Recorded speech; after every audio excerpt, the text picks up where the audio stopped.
ತಾಲೂಕಿನ ಕೊಣನೂರು ಹೋಬಳಿಯ ಬಿದ್ದನೂರು ಗ್ರಾಮದಲ್ಲಿ ದಲಿತರಿಗೆ ದೇವಾಲಯ ಪ್ರವೇಶ ನಿರಾಕರಣೆ ಮಾಡಿ ಬಾಬಾ ಸಾಹೇಬ್ ಅಂಬೇಡ್ಕರ್ ಭಾವಚಿತ್ರಕ್ಕೆ ಸಗಣಿ ಎರಚಿ ಅವಮಾನ ಪ್ರಕರಣ ತಾಲೂಕು ಆಡಳಿತ ಹಾಗೂ ಪೊಲೀಸ್ ಇಲಾಖೆಯ ಸಹಯೋಗದೊಂದಿಗೆ ಗ್ರಾಮದಲ್ಲಿ ಎಲ್ಲ ಸಮುದಾಯದವರ ಜೊತೆ ದೇವಾಲಯದ ಆವರಣದಲ್ಲಿ ಶಾಂತಿ ಸಭೆ ನಡೆಸಿ ದೇವಾಲಯದ ಪ್ರವೇಶ ಮಾಡಲಾಯಿತು.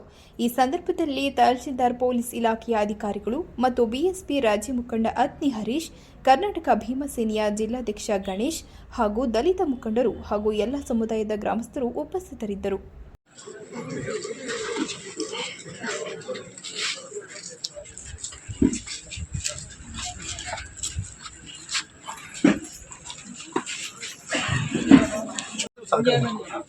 ಅದೇ ಇರೋದು ಮೇಡಮ್, ವಿಭಿನ್ನವಾಗಿ ಅಲ್ಲಿ ಒಂಚೂರು ಬರಲಿ ಅಲ್ಲಿ. ಅದೇ ನೀವು SC/ST ಫಂಡ್ ಅಲ್ಲಿ ಕೊಡಿ, ನೀವೇನು ಓನ್ ಆಗಿ ಇದು ಮಾಡಲಿ ಅಲ್ವಾ ಸರ್? ಇವರು ಏನು ಅಲ್ಲಿ ಪುತ್ಥಳಿ ಮಾಡ್ತೀನಿ ಅಂದ್ರೆ ಬರೋ ದುಡ್ಡಲ್ಲೆಲ್ಲ ಅದರಲ್ಲೇ ಮಾಡೋಕ್ಕಾಗಲ್ಲ. ಇವರು ಹಾಕಿಬೇಕಾಯ್ತದೆ. ನೀವೆಷ್ಟು ಇವ್ರಿಗೆ ಸಹಕಾರ ಮಾಡ್ಬೋದು ಇಲಾಖೆ ಕಡೆಯಿಂದ, ಅದನ್ನ ಮಾಡಿಕೊಡಿ. ಇವರು ಒಂಚೂರು ಹಾಕಿ ನಾವೆಲ್ಲ ಏನೇನು ನೀವೆಲ್ಲ ಇದಕ್ಕೆ ಒಕ್ಕೂರ್ಲಿಂದ ಜೈ ಭೀಮ್ ಅಂತ ಧ್ವನಿ ಕೂಡಿಸ್ತೀರಾ? ಇವ್ರಿಗೆ ಅಷ್ಟು ಹೇಳಿ ಕೊಡ್ತೀನಿ.